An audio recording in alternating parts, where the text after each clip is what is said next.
करता है, शोकेस करने का मौका देता है देयर टैलेंट और उन्हें रीगेन कराता है कॉन्फिडेंस, उन्हें कॉन्फिडेंस वापस लेकर आता है और साथ ही साथ मोटिवेट करता है उन पेशेंट्स को जिनका अभी भी स्टिल कैंसर का ट्रीटमेंट चल रहा है, ऑनगोइंग ट्रीटमेंट है. So yes, this event highlights Dharamshila Narayana Hospital's holistic and rehabilitation approach through our support group established in 2014 and led by our Dr. Kanika Sood Sharma and her colleague. Yes, she's an inspiring soul, everyone, and her team, a true change maker team. So much longer, but उनके लिए भी जोरदार तालियां हो जाए please for our Dr. Kanika Sood and her colleagues. So yes, जैसा कि आप सभी को बताया, जिंदगी से रूबरू होने का मतलब है हर दर्द को जीतना और हर मुस्कान को बांटना. और इसी के साथ साथ we have so many cancer patients, so many warriors, so many fighters in the house. So मैं चाहती हूँ एक बार उनके लिए जोरदार तालियां हो जाए, आप अपने लिए जोरदार तालियां. Let me tell you everyone, being an anchor now, I hope मेरी आवाज सबको पीछे तक आ रही है. I'm clear to everyone? Okay. So being an anchor, ये तालियां मेरे लिए बहुत फीकी हैं. And we have so many fighters in the house. So let's do एक बार एक चैलेंज करते हैं, थोड़ी सी एनर्जी लेकर आते हैं आज के इस शाम में, इस बॉलरूम में. So let's do one thing. आप सबको मेरा ये हाथ दिख रहा है? सब तालियों की गूंज, जो तालियां सिर्फ आपके लिए हैं, आप सबके लिए हैं. आपकी तालियों की गूंज उतनी ही तेज होनी चाहिए, उतनी ही हाई होनी चाहिए. जितना नीचे है उतनी स्लो क्लैप्स और जितना तेज. ठीक है? I think are we ready to start? Okay, slow claps. Louder, louder, louder, louder, more louder. And yes, unfortunately my height, my heels doesn't allow me to go higher. Let's start the evening. Energy आ चुकी है, lunch हो चुका है. So let's start the evening with a lamp lighting everyone. दीप प्रज्वलन के साथ हम इस शाम की, इस इवेंट की शुरुआत करेंगे. और जैसा कि कहा जाता है, ये एक प्रथा है. We all believe in this. ये ज्ञान, शक्ति और प्रकाश को का प्रतीक है. So इसी के लिए मैं हमारे चीफ गेस्ट को बुलाना चाहूंगी, हमारे स्टीम डिग्नेटरीज जो हैं मैं उनको बुलाना चाहूंगी फॉर द लैम्प लाइटिंग. सबसे पहले हमारे chief guest mister Ravikant ji, मैं चाहूंगी जोरदार तालियों के साथ हम स्वागत करेंगे please. Doctor S Khanna, I would like to call doctor S Khanna as well for the lamp lighting.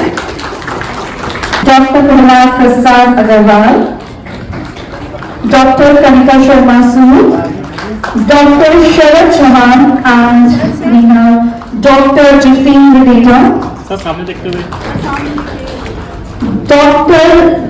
Garkhan, Miss Kamlesh, and Miss Aarti Banyal. I'd like to call them on stage for the lamp lighting. I'm Lana Chauhan, request everyone.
Medical operation. He's the director of medical operations to address you all the gathering everyone. Sir, over to you. Thank you, thank you. नमस्कार, आप सबका हार्दिक स्वागत, अभिनंदन. रूबरू madam स्वागत है। Still होगा Thank तो you। आज दिवाली का त्यौहार आने वाला है। दिवाली का त्यौहार जब बुराई पर सच्चाई की विजय, अच्छाई की विजय, राम, अगर राम जी उसके प्रतीक हैं तो आप सब लोग इस कैंसर पे विजय के प्रतीक हैं। और आज आप रूबरू प्रोग्राम में आते हैं इतने हंसते हुए मुस्कुराते हुए चेहरों के साथ में, तो कहीं ना कहीं आप सब लोग एक सामाजिक दायित्व का निर्वहन करते हैं। आप सब लोगों को जब सब एक साथ देखते हैं मुस्कुराते हुए, तो उनको ये बल मिलता है कि हाँ संभव है, मैं भी कल को यहाँ हो सकता हूँ, यहाँ पे आज आप लोग हैं। कार्रवाई चालू करी थी, जो आपने समाज के प्रति अपना दायित्व निभाया, उस दायित्व को हम आगे बढ़ाएंगे। ये कमिटमेंट है हमारा कि हम आप सबके साथ खड़े हैं इस लड़ाई के अंदर। आज संयोग है कि आज रूबरू प्रोग्राम के वक्त आज ही के दिन हमारा वर्ल्ड एनेस्थीसिया डे भी मनता है, विश्व निश्चेतना दिवस। हम आपको इस जर्नी को, इस कैंसर से सर्वाइवर की जर्नी के अंदर ही जो आपका ट्रीटमेंट है, इस जर्नी को पेनफुल ना होने देंगे, ये हमारा आपसे कमिटमेंट है। इस जर्नी में हम धर्मशिला फाउंडेशन और नारायणा ग्रुप ऑफ हॉस्पिटल्स, हम दोनों की साथ संयुक्त ताकत आप लोगों के साथ में है। ईश्वर करे आप सब लोग दीर्घायु हों, कैंसर से फ्री रहें और लोगों को प्रेरित करते रहें। एक बार फिर आप सबको दिवाली की हार्दिक शुभकामनाएं।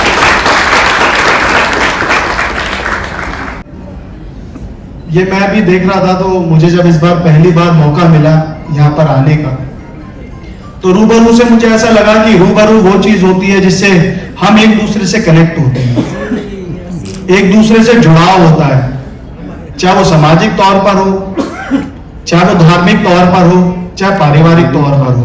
रूबरू से हम कुछ एक दो दिन में, तीन दिन में बोलते ना, मिलते रहिए, बातें आती रहेंगी, उसको समझते रहेंगे और आगे चलते रहेंगे। आज उससे भी पहले धर्मशाला नारायणा ग्रुप, नारायणा हेल्थ, मैं उनका बहुत बहुत साधुवाद और धन्यवाद देता हूं कि उन्होंने इतना बड़ा कार्य पिछले 10 साल से कर रहे हैं। अभी खन्ना मैडम जी भी बोल रही थी, जो उसकी फाउंडर है धर्मशाला की, और कोहली सर जो मेरे बहुत ही अच्छे मित्र भी हैं, कि मैंने जब देखा धर्मशिला में, पहले जो लोग कहते थे कि धर्मशिला में जो जाएगा वो वापस नहीं आएगा, ऐसा झूठ मैंने देखा। लेकिन परिस्थिति कितनी बदलती जाती है। ये आज का भारत है जिसके अंदर टेक्नोलॉजी, जिसके अंदर लोगों के एक दूसरे के प्रति आस्था और लोगों का जो जुड़ाव है एक दूसरे से जुड़ता जा रहा है। सब मिलकर, अभी इतने सारे डॉक्टर्स बता रहे हैं कि उनकी मन की मंशा भी ऐसी है कि हम पेशेंट्स को देखकर उनको समझाते हैं, और हमें इतनी खुशी होती है जब वो आते हैं वापस कि उनकी रिपोर्ट्स बहुत अच्छी आ रही है, तो डॉक्टर्स को भी खुशी होती है। हमारे देश के अंदर ही, हमारे देश की संस्कृति ऐसी है जहां पर डॉक्टर्स को भी भगवान स्वरूप माना गया है। शर्मा सूद हूँ, मैं निदेशक हूँ रेडिएशन ऑन्कोलॉजी विभाग के। यहाँ पे धर्मशिला हॉस्पिटल पिछले 30 वर्ष से अधिक कैंसर पेशेंट्स का ट्रीटमेंट करता आ रहा है। ट्रीटमेंट के बहुत सारे पक्ष होते हैं। पेशेंट शारीरिक रूप से तो जूझते हैं इस बीमारी से, बट मानसिक रूप से भी बहुत जूझना पड़ता है। तो 2014 से हमने एक ये प्लेटफॉर्म क्रिएट किया है रूबरू के नाम से, जहाँ हमें लगता है कि हमें जो कैंसर पेशेंट्स हैं उन्हें ये दर्शाना है कि कैंसर आपका जीवन, आपकी ब्यूटी या आपकी खुशियाँ नहीं छीन सकता है। अगर आप स्वस्थ हैं तो आगे आपको ज़िंदगी में अपने बिल्कुल नॉर्मल ज़िंदगी जीनी है। तो इसमें हमारे पुराने कैंसर पेशेंट्स जो कि कई साल पहले ट्रीट कर चुके हैं, वो लोग आते हैं और वो प्रेरित करते हैं उन पेशेंट्स को जिनका ट्रीटमेंट हमारे पास चल रहा है अभी। इससे एक रेजिलियंस, ग्रिट और एक परसिवेरेंस की जो है वो मोरल जाता है हमारे पेशेंट्स को जिनकी ट्रीटमेंट चल रही है। साथ ही साथ हम इसको अक्टूबर के महीने में ऑब्जर्व करते हैं, क्योंकि अक्टूबर का महीना पिंक अक्टूबर होता है। इस महीने में ब्रेस्ट कैंसर अवेयरनेस के लिए भी हम साइमल्टेनियसली अवेयरनेस रेज करते हैं, क्योंकि शुरू में हमने रूबरू ब्रेस्ट कैंसर सर्वाइवर्स के लिए ही बनाया था, पर आते हुए सालों में हमें समझ आया कि ये इश्यूज केवल ब्रेस्ट कैंसर सर्वाइवर्स में नहीं होते हैं और कैंसर पेशेंट्स को भी मानसिक सपोर्ट, साइकोलॉजिकल एलिवेशन की रिक्वायरमेंट है। सो अब रूबरू एक बहुत बड़ा मंच बन चुका है और बहुत लोग इसके साथ जुड़े हुए हैं और अपना सहयोग देते हैं कई तरह से हमारे पेशेंट्स को प्रेरित करने के लिए। तो हाईएस्ट उम्र के कितने पेशेंट हैं यहाँ पर? हाईएस्ट उम्र के जो अबाउट 70 या ऊपर कितने पेशेंट हैं यहाँ पर जो अभी बिल्कुल अपने आप को एक स्वस्थ महसूस करते हैं? आज एक पेशेंट आई हैं जिनका हमने 20 साल पहले ट्रीटमेंट किया था और बहुत ऐसे पेशेंट्स हैं, अब बुजुर्ग हो चुके हैं तो कहते हैं मुश्किल हो जाता है उनके लिए यहाँ पे आना, बट कुछ कैंसर जैसे कि ब्रेस्ट कैंसर, प्रोस्टेट कैंसर, इनमें अच्छा जीवन होता है, इसमें क्योर रेट्स हाई होते हैं अगर समय पे इलाज हम अगर कर लेते हैं तो। बाकी आजकल चिकित्सा प्रणालियाँ भी काफ़ी जो है वो उन्नत हो चुकी हैं, तो कैंसर ट्रीटमेंट्स में सर्वाइवल्स भी बढ़ते हैं और क्वालिटी ऑफ लाइफ जो आपका जीवन है वो अच्छा रहेगा, ये चांसेस भी समय के साथ अब बढ़ गए हैं। आज कितने पेशेंट्स यहाँ पर ज्वाइन हुए? तो क्योंकि ऐसी जगह है जहाँ थोड़ा आना मुश्किल है, हॉस्पिटल में बहुत ज़्यादा आते हैं, यहाँ पे हम लोग अराउंड 85 प्लस पेशेंट्स आज एक्सपेक्ट कर रहे हैं जिन्होंने रजिस्टर किया है हमारे पास। लाइफ कैसे चेंज हो जाती है कैंसर पेशेंट की? देखो, कैंसर पेशेंट को एक तो होता है शारीरिक कष्ट, जो बीमारी का कष्ट है, कुछ अकम्पनीमेंट्स ट्रीटमेंट से रिलेटेड होती हैं, बट उसके अलावा कई बार एक सोशल आइसोलेशन, अननोन का फियर, क्या मैं आगे सुरक्षित रहूँगी, ये बीमारी वापस तो नहीं आएगी, तो ये सारे इश्यूज भी रहते हैं। और कई बार कुछ सीक्वली होती हैं, कुछ बीमारियां ऐसी होती हैं जिसमें आपको कोई अंग ऐसा निकालना पड़ जाता है जिससे कोई एक फंक्शन भी चला गया है, तो कभी कभी उस चीज़ के लिए भी पेशेंट्स को सपोर्ट की आवश्यकता मैम, होती है। जब ट्रीटमेंट हो जाता है, जब ठीक हो जाता है पेशेंट, तो क्या रिस्क रहता है कि दोबारा वो मतलब बन सके कैंसर? देखो, कैंसर में वापस आने का खतरा रहता है, पर खतरा स्टेज पर निर्भर करता है। अगर कोई स्टेज 1 का कैंसर लेके आता है तो 90% ये चांस होता है कि वो सुरक्षित रहेंगे, 10% रिस्क रहता है बीमारी वापस आ सकती है। जैसे स्टेज 2 से 3 पे पहुंचते हैं तो ठीक होने के चांसेस 40% हो जाते हैं, बीमारी वापस आने के चांस 60% हो सकते हैं। और स्टेज 4 में ज़्यादातर 5 से 10% ही पेशेंट्स को हम बचा पाते हैं, बाकी सब पेशेंट्स में बीमारी को हम केवल दबा पाते हैं। धर्मशाला नया हॉस्पिटल किस तरह से अवेयरनेस प्रोग्राम चलाता रहता है और भी क्या क्या प्रोग्राम है? तो हम हॉस्पिटल्स के? पूरे वर्ष हर महीने किसी एक कैंसर के प्रति जागरूकता फैलाते हैं। जैसे सितंबर हमारा प्रोस्टेट कैंसर मंथ था, तो हमने उसके प्रति जागरूकता के लिए काफ़ी कुछ किया। सितंबर में बच्चों के कैंसर्स भी होते हैं, तो हमने चाइल्डहुड कैंसर्स के प्रति भी जागरूकता करी। बाकी हम गले के कैंसर के पेशेंट्स के लिए मई के महीने में प्रोग्राम करते हैं, जो हमारा नो टोबैको डे होता है उसके अवसर पे। उस पर हमारे बहुत पुराने पेशेंट्स आते हैं जो कि और लोगों को भी मैसेज देते हैं कि तंबाकू कितना हानिकारक है, उनका जीवन जो है बाल बाल बचा तो आगे बाकी जो है कम्युनिटी भी सुरक्षित रहे इन सिगरेट, बीड़ी, तंबाकू का सेवन बंद कर। अक्सर ऐसा देखा गया है कि कैंसर की जो जांच होती है लास्ट स्टेज पे ही होती है, तो पहले से जागरूक कैसे हों? तो कैंसर लास्ट स्टेज में इसलिए आता है क्योंकि हम अपने शरीर के संकेतों को नहीं पहचानते। बहुत बार आपका शरीर आपको कुछ ना कुछ साइन दे रहा होता है, आप उसको नज़रअंदाज कर देते हो, या आपको ज्ञान नहीं होता है कि क्या क्यों हो रहा है। आजकल तो लोग गूगल पे ही देखते रहते हैं और अपने आप सेल्फ मेडिकेट करना शुरू कर देते हैं, तो वो जो अवेयरनेस नहीं है, वो हेल्थ लिटरेसी हमारी कम है, इस वजह से है। महिलाओं में तो मैं कहूँगी एक संकोच भी होता है, महिलाएं अपनी बीमारियां बहुत लेट शेयर करती हैं, इसके चलते बीमारी हमें लेट पता चलती है। अदरवाइज ब्रेस्ट कैंसर में हमारे पास एक बहुत ही सशक्त स्क्रीनिंग टूल है, मैमोग्राफी।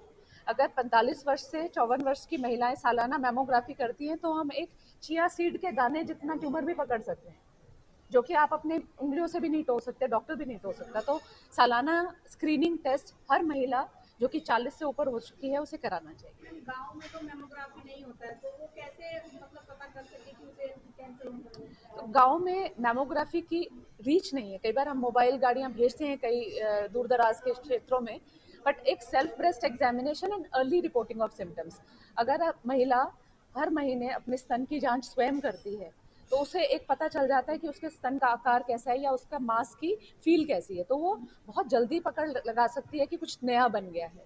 और अगर वहीं पे आपकी कोई आंगनबाड़ी वर्कर्स हैं या जो आजकल हमारी बहुत सारे जो है कम्युनिटी वर्कर्स हैं, उनको भी अब हम लोग एजुकेट कर रहे हैं कि क्लिनिकल एग्जामिनेशन वो भी कर सकते हैं। बड़ा एक रिपोर्ट आई कि अभी लास्ट वीक जो मेमोग्राफी ज़्यादा कराते हैं, एक्सरे ज़्यादा कराते हैं, एंजियोग्राफी ज़्यादा कराते हैं, सीटी स्कैन ज़्यादा कराते हैं, उनमें बीमारियों का और ज़्यादा खतरा बढ़ जाता है। रेगुलर उनकी जो रूटीन होती है उसमें ऐसी चीज़ें, कैंसर और अन्य बीमारी का भी खतरा बढ़ जाता है। तो ये पूर्णतः सेंटेंस करेक्ट नहीं कहूँगी।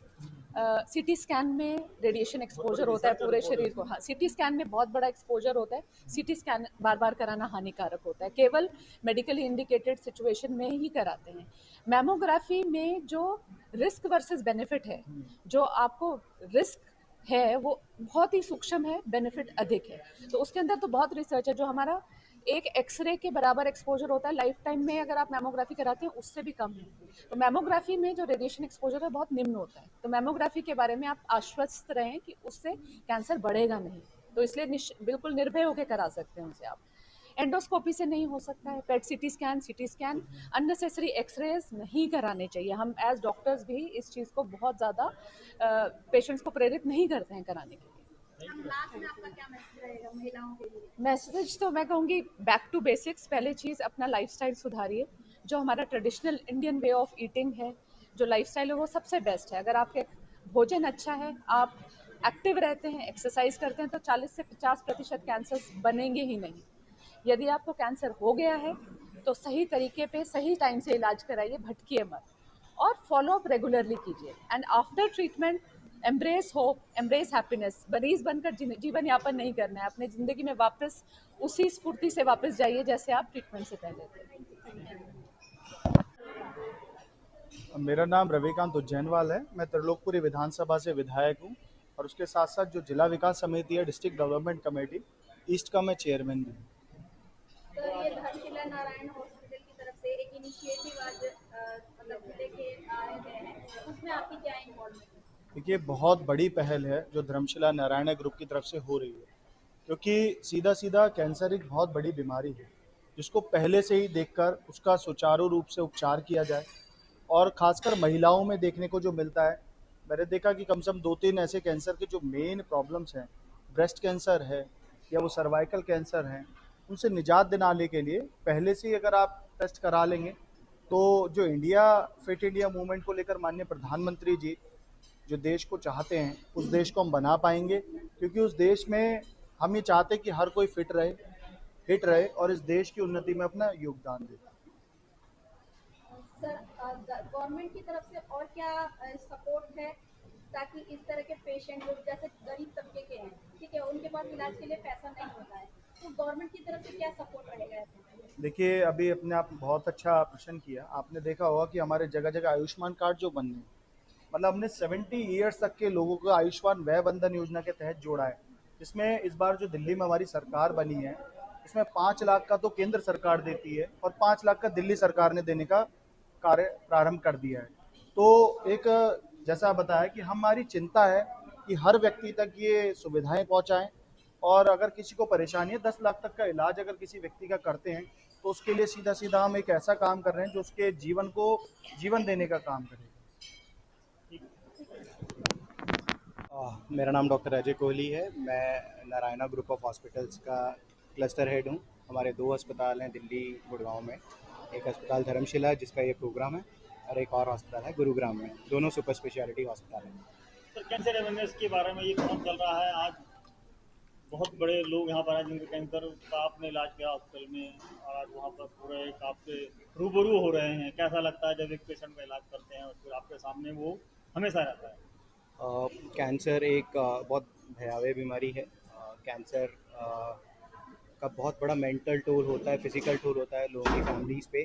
कैंसर का इलाज एक्सपेंसिव है, बट ये जो सारे प्रोग्राम्स हम करते हैं, जैसे ये रूबरू प्रोग्राम है जिसमें हम जो कैंसर के सर्वाइवर्स हैं उनको बुलाते हैं, जिनका कैंसर का इलाज चल रहा है उनको बुलाते हैं, ताकि वो एक दूसरे से प्रेरित हों, उनको पता लगे कि कैंसर का इलाज संभव है। आज से कुछ साल पहले तक कैंसर की बीमारी होते ही लोग सोचते थे कि मैं नहीं बचूंगा। अब वो नहीं रहा है। इन सारे प्रोग्राम से, जिनको हम पेशेंट सपोर्ट ग्रुप प्रोग्राम्स कहते हैं, इससे लोगों को अवेयरनेस मिलती है। सबसे ज़्यादा सीख आप अपनी तरह के कॉमन लोगों से ले सकते हैं कि अगर मैं कैंसर को जीत सकता हूँ तो कोई भी कैंसर को जीत सकता है। सिर्फ सही समय पे इलाज कराना है, इलाज पूरा कराना है, हिम्मत नहीं हारनी है। वो कहते हैं हिम्मत से हारना है, हिम्मत नहीं हारनी है। तो ये सारे प्रोग्राम्स हमारे इस मैसेज को प्रोपोगेट करते हैं, और नारायणा ग्रुप और ख़ासकर हमारे जो चेयरमैन हैं डॉक्टर देवी शेट्टी, वो इस चीज़ के लिए जाने जाते हैं कि उन्होंने बहुत लोगों की हेल्प की है, बहुत लोगों की मदद करते हैं ताकि लोगों का इलाज हो। कोई भी पेशेंट, हमारा एक ही मोटो है, कोई भी पेशेंट हमारे अस्पताल से जाना नहीं चाहिए, इलाज के बगैर नहीं जाना चाहिए। भ्रम की स्थिति फैलती है लोगों में कि भाई पेशेंट आया है उसको कैंसर है या नहीं है। कई बार लोगों में टेंडेंसी बनी हुई कि डॉक्टर एक जनरल चीज़ें हैं कि वो उसको कैंसर या कोई ऐसी बीमारी बता देते हैं जो मरीज आजकल लगातार अपने इसमें फंसता है। आजकल ऐसा नहीं होता है। आजकल सारे लोग बड़े समझदार हैं। आपकी रिपोर्ट आपको मिलती है। आप इन चीज़ों को काउंटर करने के लिए बहुत चीज़ें होगी। आप यहाँ बैठे बैठे हमारे ही किसी अस्पताल बेंगलोर में भी एक डॉक्टर से पूछ सकते हैं कि इसका इलाज संभव है, ये कौन सी बीमारी है। काफ़ी अस्पताल भी खुल गए हैं। टेली मेडिसिन जो है, जिसमें आप फ़ोन पे किसी से भी बात कर सकते हैं, उससे संशय दूर होता है। फिर भी